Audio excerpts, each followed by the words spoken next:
2026 சட்டப்பேரவை தேர்தலில் யாருடன் கூட்டணி என்பதையெல்லாம் நான் பார்த்துக் கொள்ளுகிறேன்.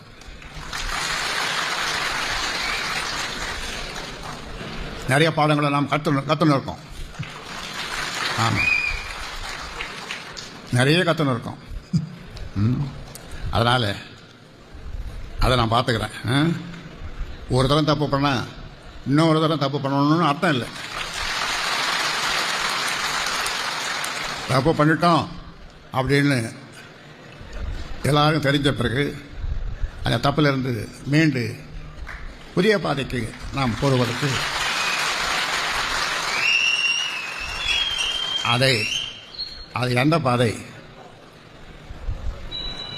என்பதை அடுத்த ஆண்டு பொதுக்குழுவிலோ அல்லது அதற்கு முன்னாலோ முடிவு செய்வேன்.